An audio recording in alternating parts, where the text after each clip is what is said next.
أعوذ بالله من الشيطان الرجيم بسم الله الرحمن الرحيم وما أموالكم ولا أولادكم بالتي تقربكم عندنا زلفى إلا من آمن وعمل صالحا فأولئك لهم جزاء الضعف بما عملوا وهم في الغرفات آمنون والذين يسعون في آياتنا معاجزين أولئك في العذاب محضرون قل إن ربي يبسط الرزق لمن يشاء من عباده ويقدر له وما أنفقتم من شيء فهو يخلفه وهو خير الرازقين ويوم يحشرهم جميعا ثم يقول للملائكة أهؤلاء إياكم كانوا يعبدون قالوا سبحانك أنت ولينا من دونهم بل كانوا يعبدون الجن أكثرهم بهم مؤمنون فاليوم لا يملك بعضكم لبعض نفعا ولا ضرا ونقول للذين ظلموا ذوقوا عذاب النار التي كنتم بها تكذبون وإذا تتلى عليهم آياتنا بينات قالوا ما هذا إلا رجل يريد أن يصدكم أما كان يعبد آباؤكم وقالوا ما هذا إلا إفك مفترى وقال الذين كفروا للحق لما جاءهم إن هذا إلا سحر مبين وما آتيناهم من كتب يدرسونها وما أرسلنا إليهم قبلك من نذير وكذب الذين من قبلهم وما بلغوا معشار ما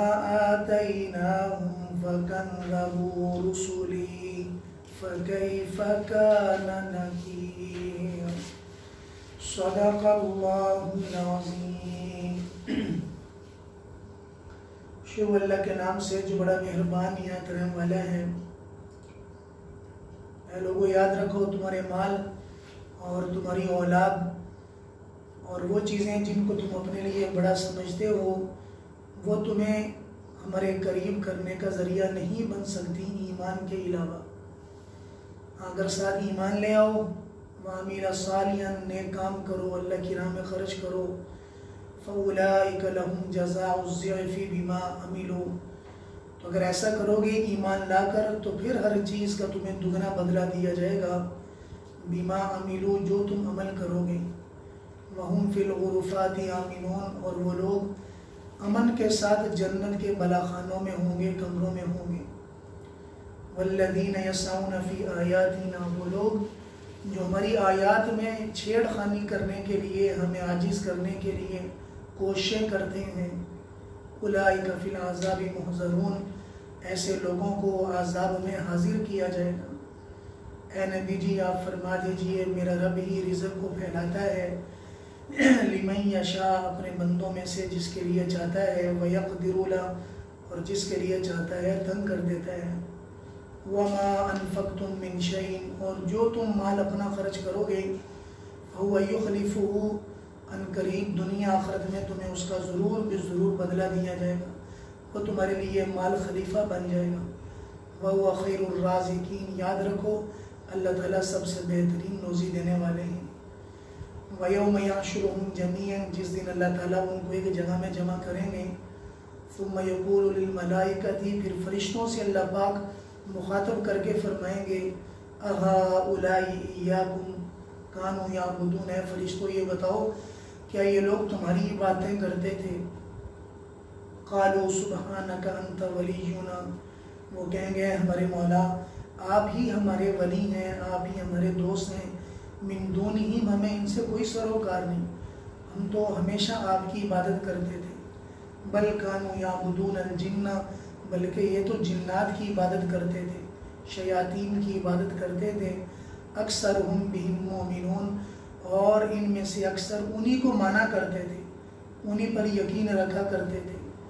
فَالْيَوْمَ لَا يَمْلِكُ بَعْضُكُمْ لِبَعْضٍ نَفْعًا وَلَا ضَرًّا، اے لوگو یاد رکھو آج قیامت کے دن تم میں سے کوئی ایک کسی کے لیے کسی نفع نقصان کا ذریعہ نہ بنے گا، مالک نہ بنے گا۔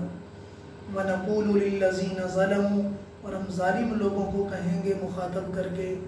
ذُوقُوا عَذَابَ النَّارِ الَّتِي، آج چکھو اس عذاب کا مزہ جس کو تم دنیا میں جھٹلاتے تھے۔ وَإِذَا تُتْلَىٰ عَلَيْهِمْ آيَاتُنَا، اور وہ ایسے جھٹلانے والے تھے کہ جب کبھی ہماری نشانیاں آیات ان کے سامنے پڑھی جاتی تھیں، بَيِّنَاتٍ کھلم کھلی، تو یہ سن کر کہتے تھے ما ھذا، یہ آدمی نہیں چاہتا، اس آدمی سے مراد یعنی حضور نہیں چاہتے مگر ان یصدکم، تمہیں روک دیں،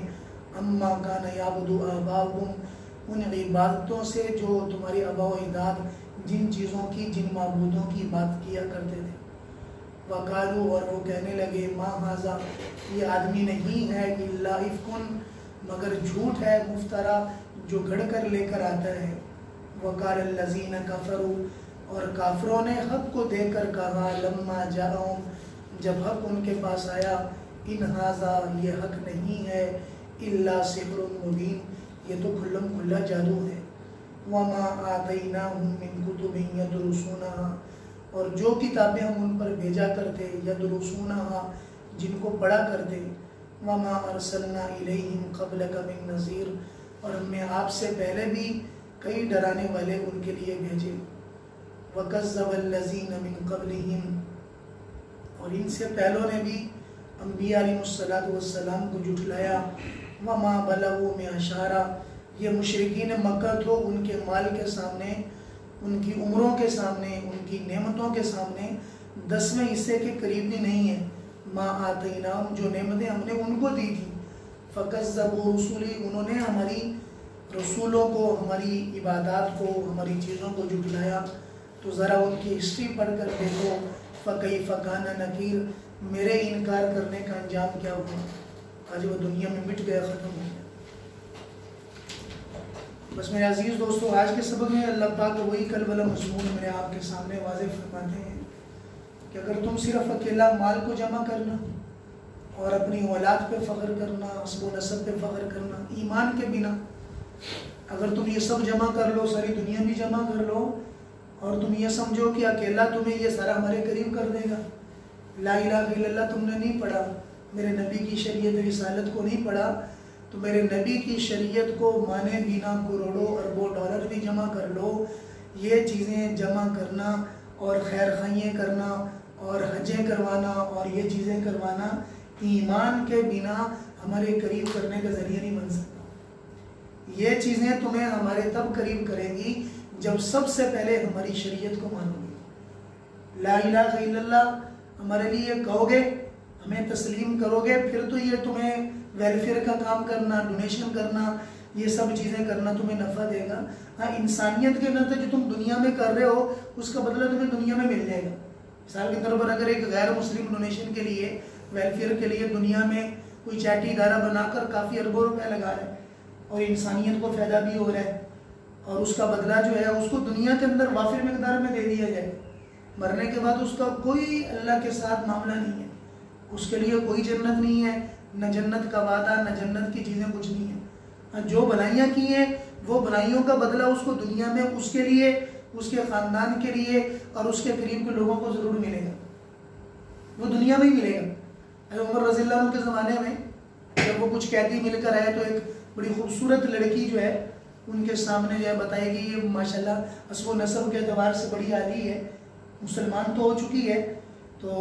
پوچھا کہ تم کون ہو؟ تو اس نے کہا جی میرا باپ عادم تھا. تو فرمایا کہ اپنی جگہ پہ کھڑے ہو گئے اور فرمایا کہ اے لڑکی اللہ تیرے باپ پہ رحم کرے، کاش کہ مسلمان ہو جاتا. اتنی بڑی جنت اس کی بن گئی. اس کی سخاوت کے چرچے دنیا میں عام تھے کہ لوگوں کو کھلایا پلایا، لوگوں کے لیے یعنی انسانیت کے لیے بڑا کام کیا. فرمایا کاش کہ مسلمان ہو جاتا، اتنی بڑی جنت بن جاتی. تیرا باپ مسلمان تو نہ ہو سکا لیکن اس کا بدلہ دنیا میں اس لیے دیکھ میں تیرا نکاح جو ہے آج اس بندے سے کرواتا ہوں یا آج اس رشتے کی طرف لے کر جاتا ہوں جو کائنات میں سب سے بہترین ہے. حضرت حسین رضی اللہ تعالیٰ نے اس کا نکاح کروا دیا. باپ کی نیکی کام آ گئی بیٹے کے لیے بیٹی کے لیے جو مسلمان ہوئے اور ان کے بیٹوں کو اولاد کو دنیاوی اعتبار سے فائدہ پہنچا جو بعد میں مسلمان بھی ہوئے اور ان کو اتنا بڑا مقام اللہ نے دیا. اگر ایک کافر نیک کام کر رہا ہے، خیر کا کام کر رہا ہے، ڈونیشن میں پیسہ لگا رہا ہے، انسانیت کے لیے مراحل پانی اور یہ چیزیں بنا رہا ہے تو اس کا بدلہ اس کو یا اس کے ورثاء کو دنیا میں ملے گا. لیکن میرے عزیز دوستو اللہ کے قریب ہونے کے لیے لا الہ الا اللہ شرط ہے، نماز شرط ہے، روزہ شرط ہے. اگر آپ ایمان والے ہیں، لا الہ الا اللہ پڑھنے والے ہیں، باقی اللہ کے احکامات میں کمی ہے تو آپ کا والا اسی کے ساتھ ہے. ہو سکتا ہے کہ آپ کا یہ فلائی والا کام کرنا اللہ کے یہاں معاف کرنے پہ ہے تو کر دیں، اللہ کے یہاں کیا مشکل ہے؟ تو یہ کہ نیکی آپ کی پسند آ گئی آپ کو معاف کر دیا. لیکن ایسا نہیں ہے کہ آپ یہ کہیں کہ آپ چھوڑ جائیں گے. آپ کا جو ہے وہ اللہ کے سامنے حساب ضرور دینا پڑے گا. بھیا نماز کیوں نہیں پڑھی، روزہ کیوں نہیں رکھا، تم نے جو ہے وہ حج کیوں نہیں کیا، حج تمہارے اوپر فرض تھا کیوں نہیں کیا، ماں باپ کی دل آزاری کیوں کی، باقی معاملات کیوں تم نے پورے نہیں کیے، اس کا پوچھا ضرور جائے گا. وہ بڑا کریم ہے، چاہے تو معاف کر دے. اس کے کیا کہنے ہیں، نہ پوچھے تو نہ پوچھے. ہو سکتا ہے کہ تمہارا یہ فلاحی ادارے میں کرنا اس کو اتنا پسند آ جائے تمہیں ویسے معاف کر دیں. لیکن ایسا نہیں ہے کہ تم چھوڑ جاؤ گے، پوچھا ضرور جائے گا کیونکہ وہ فرض ہے. نماز فرض ہے. روز محشر کی جہاں گداز بود اولین پرسش نماز بود، کہ قیامت میں جب تیری جان پگھل رہی ہوگی تو سب سے پہلے نماز کا ضرور پوچھا جائے گا کہ ہم یہ نماز کیوں نہیں پڑھی. جب ہمیں بڑا مانتے تھے، ہمارے نام پہ اگر خرچ کرتے تھے، تمہارا دعویٰ تھا کہ ہمارے نام پہ تم خرچ کر رہے ہو، تم نے اتنے بڑے ادارے بنا دیے، سب کچھ کر رہے ہو، جب ہمارے نام پہ خرچ کرتے تھے، ہمیں جب بڑا مانتے تھے، پھر ہمارے سامنے سجدہ کیوں نہیں کیا؟ اگر تمہارا واقعی یہ دعویٰ ٹھیک ہے جی میں نے تو آپ کے لیے رضا کے لیے یہ کیا، اللہ پاک فرمائیں گے کذبتا، جھوٹ بولتا ہے، اس لیے کیا تھا تاکہ لوگ واہ واہ کریں، لوگوں کے سامنے تیرے چرچے ہوں سخاوت کے اور یہ چیزوں کے. اگر ہمارے لیے کرتا تو ہمارے لیے سجدہ بھی تو کرتا، ہمارے لیے جا کے ماں باپ کی خدمت بھی تو کرتا، ہمارے لیے باقی اعمال بھی تو پورا کرتا. تو اس نے میرے عزیز دوستو فرمایا کہ اکیلے مال و اولاد کا جمع کر دینا یہ تمہیں ہمارے قریب نہیں کر سکتا، الا من آمنا، ہاں جو ایمان لے کر آئے، عمل صالح کرے، اس کے لیے جو کہے گا دگنا تگنا بڑھ کر اس کا جو ہے دنیا میں بدلہ دیا جائے گا. بیما عاملو، جو انہوں نے کام کیے ہیں اس کا بدلہ اللہ وعدہ لے دے. یہ قرآن کریم میں اللہ کا وعدہ ہے کہ جو ایمان لائے، عمل صالح کرے، پھر اس کے بعد اللہ کے لیے کچھ کرے، اللہ دگنا تگنا کر کے اس کو واپس کریں گے. بیما عاملو، جو وہ کر رہا ہے، وَهُمْ فِي الْغُرُفَاتِ عَامِلُونَ، یہ دیکھیں دونوں جگہ وعدہ، دنیا کا بھی وعدہ اور جنت. فرما رہا ہے کہ وہ جنت کے اندر امن کے ساتھ، راحت کے ساتھ جنت کے بالا خانوں میں پھرتے ہوں گے. یہ دونوں جگہ اللہ کا وعدہ ہے. لیکن میرے عزیز دوستو شرط ہے ایمان لانا، عمل صالح کرنا. آدمی اللہ کے لیے کر رہا ہے لیکن شراب پیتا ہے، اللہ کی نافرمانیاں کرتا ہے. میں نے پہلے یہ بات واضح کی ہے، وہ معاف کرنے میں کر دے اس کو کوئی پوچھنے والا نہیں ہے کہ میرے بند و شرک کے علاوہ جو گناہ کی میں سب کو معاف کر دوں گا. ہم کسی پہ فیصلہ نہیں کر سکتے، کسی کے جنتی ہونے کا، کسی کے جہنمی ہونے کا. ہم کون ہوتے ہیں کرنے والے؟ وہ چاہے تو معاف کر دے. لیکن راستہ اللہ نے یہ بتایا ہے کہ اگر میرے لیے کر رہے ہو تو میرا بن کے بھی تو رہو، میرا بن کے تو زندگی گزارو، نماز بھی تو پڑھو، میرے باقی اعمال بھی تو پورا کرو. پھر آگے فرمایا والذین یسعون فی آیاتنا، ایسے بھی دنیا میں لوگ ہیں جو ہمیں عاجز کرنے کے لیے، ہمارے قرآن کو مغلوب کرنے کے لیے، ہمارے نبی صلی اللہ علیہ وسلم، قرآن والوں کو، ان کے بعد اولیاء کرام کو، یعنی ہماری آیتوں کے ذریعے سے یا ہماری آیتوں کو مغلوب کرنا چاہتے ہیں اور ان کے مقابلے میں نیا قرآن بنائے، نئی چیزیں بنائیں، باقی اہل کتاب کی چیزوں کو ترجیح دینا چاہتے ہیں. فرمایا کہ اے لوگوں یاد رکھو اولئک فی العذاب محضرون، ایسے لوگوں کو عذاب میں حاضر کیا جائے گا۔ جیسے کچھ دن پہلے ہم نے وہ آیت پڑھی تھی کہ فرمایا کہ ان کے چہروں کو جیسے ہم باربیکیو بناتے ہیں، فرمایا کہ اس طرح پکایا جائے گا، اوپر نیچے کیا جائے گا،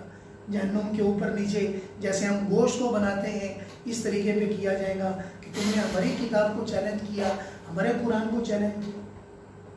نہیں سمجھ آیا، نہ سمجھتے، ہمارے لیے جو ہے وہ آگے سے کرتے تھے، تکبر کرتے تھے۔ اے میرے بندو ان ربی یبسط الرزق، میرا رب ہی ہے، اللہ نے فرمایا واضح کر دو، میرے بندوں کو واضح کر دو، میرا رب ہے جو کسی کے لیے چاہتا ہے روزی کو پھیلا دیتا ہے، جس کے لیے چاہتا ہے کمی کر دیتا ہے۔ یہ کل بھی ہم نے مضمون آیت میں پڑھا تھا کہ کبھی روزی کا اوپر نیچے ہونے سے پریشان نہ ہونا۔ یہ کمپنی بہت اچھی چل رہی تھی، اچانک فلاپ ہونا شروع ہو گئی، اچانک بالکل زیرو کے قریب جانا شروع ہو گئے، تو فوری اللہ کی طرف متوجہ ہو گئے۔ اے میرے مولا یہ آپ ہی کی عطا ہے، آپ نے پہلے دیا اب کم کر دیا، ہم آپ کی نعمتوں کا شکر ادا کرنا کبھی نہیں چھوڑیں گے۔ ہم ایسے نہیں ہے کہ آج کم آ گیا، پہلے جو ہے روزانہ کے 1000 روپے مل رہے تھے آج 200 روپے ہم آ گئے، ہم آپ کی نعمتوں کا شکر ادا کرنا چھوڑ دیں۔ نہیں میرے مولا کل بھی آپ نے دیا، آج بھی آپ نے دیا، پھر دوبارہ کر دیں گے، پھر دوبارہ مسائل پیدا کر دیں گے، اور یہ آپ کا وعدہ ہے۔ اور میں کہ ایسے جو بندے ہیں فَهُوَ يُخْلِفُهُ، اللہ ان کو خلیفہ بنا دیتے ہیں۔ کبھی اللہ چیک بھی کرتے ہیں بندے کو، کبھی آزمائش کے طور پر تھوڑا سا جوڑنے کے لیے کہ تھوڑا سا کچا ہے یا پکا ہے، وہ امرود ہوتا ہے نا یا کوئی بھی پھل ہوتا ہے پکڑا ہوتا ہے تو اس کو چیک کیا جاتا ہے کبھی گول کے ابھی پکا یا کچا ہے۔ اللہ بھی کبھی بندے کو آزماتے ہیں، کبھی سر میں درد آ گئی، کبھی تکلیف آ گئی، کبھی تھوڑا سا مالی اعتبار سے پریشانی آ گئی، کبھی جانی اعتبار سے پریشانی آ گئی۔ فرمایا کہ جو خدا کا بندہ ہوتا ہے وہ اپنی ہر چیز کو اللہ کی طرف منسوخ کر دیتا ہے۔ اِنَّا لِلَّهِ وَإِنَّا إِلَيْهِ رَاجِعُونَ، اے میرے مولا ہم بھی آپ کے ہیں، ہم آپ کی طرف جانے والے ہیں، سارا کچھ آپ ہی کا امانت ہے، یہ مٹی بھی آپ کی ہے۔ ہم وہاں پر ابھی زور میں قبرستان میں کھڑے ہوئے تھے تو دوست بھی ساتھ 2-3 کھڑے ہوئے تھے، میں نے کہا کہ وہ زمانہ تھا کہ جب یہ زمینیں ویران ہوتی تھی، بیابان ہوتی تھی، یہ پاکستان بعد میں ہوا۔ اگر یہ علاقے تھوڑا سا آج سے 400 سال پہلے چلے جائیں یہ سارے علاقے ویران ہوتے تھے۔ یہ الرحیم آج سے 15 سال پہلے جو ٹپا ہوتا تھا، ٹیلا ہوتا تھا، یہاں کوئی آنے میں بھی ڈر لگتا تھا، لوگ کہتے ہیں یہاں سے گزرتے ہوئے، لوگوں نے بھر دیا۔ فرمایا کہ ایک وقت آئے گا کہ اللہ انہی زمینوں کو پھر دوبارہ قبرستان بنا دیں گے، اللہ انہی زمینوں کو دوبارہ پھر بنجر کر دیں گے، انہیوں کو قبرستان کر دیں گے کہ لوگ گھر توڑ کر دور دراز کے علاقوں میں چلے جائیں گے، قبرستان کے لیے جگہ وسیع کر دی جائیں گی، وہی قبرستان ساری آبادیوں کو کھا جائیں گے۔ اجل نے نہ چھوڑا نہ کسرا نہ دارا، اسی سے سکندر سے فاتح بھی ہارا، جگہ جی لگانے کی دنیا نہیں ہے، یہ عبرت کی جا ہے تماشا نہیں ہے، ملے خاک میں اہل شاہ کیسے کیسے، ہوئے نامور بے نشاں کیسے کیسے۔ یہ تو خدا کا ضابطہ ہے میرے عزیز دوستوں، ہم سے پہلے والے جو چلے گئے ان کی بھی چاہت دنیا میں اتنی رہنے کی تھی جتنی کی آج میری آپ کی ہے، ایسا نہیں ہے کہ ان کی چاہت نہیں تھی، ان کی بھی چاہت تھی، لیکن خدا کا چونکہ اصول ہے مسلمان کو تو دونوں زندگی بھی مسلمان کے لیے اگر اللہ کی فرما برداری پہ گزر رہی ہے نعمت خوشحالی کا ذریعہ، اور موت بھی اگر اسلام کے ساتھ آ گئی ایمان کے ساتھ اس میں پریشانی تو ہے ہی نہیں ہے۔ مسئلہ مسلمان کا نہیں ہے، مسئلہ تو کافروں کا ہے۔ مسلمان تو دنیا کے اندر بھی جنت ہے اگر ایمان کے ساتھ گزار رہا ہے، مرنے کے بعد بھی جنت ہے، ایک دوسرے کے ساتھ ملتے ہوں گے، ملاقاتیں کرتے ہوں گی، اور وہاں کی نعمتیں تو کبھی ختم ہونی نہیں ہے، وہاں تو سیلری کا ختم ہونا پریشانی یہی نہیں ہے کہ لو جی مہینہ پورا ہویا نہیں، پہلے ختم ہو گئی ہیں چیزیں، پہلے ختم ہو گئی ہیں، وہاں تو مسئلہ ہے ہی کوئی نہیں ہے۔ اتنی بڑی جنت اللہ پاک بنائیں گے کہ فرمایا کہ جو کبھی ختم ہونے والی نہیں ہوگی، وہاں کی نعمتیں ختم ہونے والی نہیں ہوگی۔ اس لیے میرے عزیز دوستوں مسئلہ جو ہے یہ ہے کہ بس ہم اللہ کے بن کر جینا شروع کر دیں، اللہ کے بن کر جس دن جینا شروع کر دیں گے اللہ پاک ہر چیز کو میرے آپ کے لیے مقدر میں کر دیں گے۔ پھر فرمایا کہ اللہ پاک فرشتوں سے پوچھیں گے، تھوڑا سا ان کو الگ کر کے، فرشتوں مجھے یہ بتاؤ کہ یہ لوگ تمہیں کہتے ہیں کہ تم میری بیٹیاں ہو، یہ تمہیں پوچھنا شروع ہو گئے، تمہاری عبادت کرنا شروع ہو گئے، تم واقعی خدا کے برابر تھے؟ تو فرشتے جو ہے وہ اللہ کے سامنے ہاتھ جوڑ کے کہیں گے اے اللہ ہم تو ہمارا تعلق تو آپ کے ساتھ، ہمیں ان کا کیا پتہ کون ہے کون نہیں ہے، ہم نے تو ساری زندگی سینے میں گزار دی، ساری زندگی رکوع میں گزار دی، ہماری زبان سے ہمارے عمل سے کبھی ایک بھی آپ کی نافرمانی کا ظہور نہیں ہوا۔ سبحانک انت ولینا، اللہ آپ ہی ہمارے مولا ہیں، ہمیں ان سے کوئی سروکار نہیں ہے۔ یہ تو جنوں کی عبادت کیا کرتے تھے، جن سے مراد یہاں شیطان بھی ہے کہ وہی ان کے دماغ میں ڈالتا تھا، یہ انہی کی پیروری انہی کی پرستی کیا کرتے تھے، وہ جس طرف ان کو چاہتا تھا لے کر چلا جاتا تھا۔ اور میں کہا میرے بندو آج تو میرے پاس آ گئے ہو، آج کوئی کسی کو نفع نقصان دینے کا مالک نہیں، آج تو میرٹ پہ فیصلہ کیا جائے گا کہ جس کے پاس عمل ہے وہ آگے جائے گا ورنہ نہیں۔ آگے اللہ پاک نے فرمایا کہ اگر تمہیں دنیا میں رہ کے تمہاری اپنی ذاتی جات و بلال اگر تمہیں کچھ بڑا نظر آتا ہے تو پہلے والی قوموں میں تھوڑا سا غور کر لو کہ تم پہلے والی قومیں جو دنیا میں تھیں ان کے مال کے سامنے، ان کی چیزوں کے سامنے 10ویں حصے کے قریب بھی نہیں ہو۔ اتنی بڑی نعمتیں ہم نے ان کو دی، جب انہوں نے ہمارے نبیوں کو جھٹلایا کیا انجام ہوا؟ مٹ گئے، ختم ہو گئے۔ تو تم اگر ہمیں جو ان کے قریب بھی نہیں آ سکتے، اگر تم ہمیں جھٹلا جاؤ گے، ہماری نافرمانی کرو گے تو کہاں ترقی پاؤ گے؟ ہماری ماننے میں بھلائی ہے، ہم نے جو تمہارے لیے شریعت اتارے لیے تمہارے لیے بہترین ہے، تم تھوڑا سا کڑوا گھونٹ پی کر شریعت کے تحت اپنی زندگی گزار لو، میرا بن کر جی لو، میں ہمیشہ ہمیشہ کی رات کا سامان تمہارے لیے پیدا کر دوں گا۔ اللہ تعالیٰ میں عمل کرنے کی توفیق عطا فرمائے۔ وآخر دعوانا الحمدللہ۔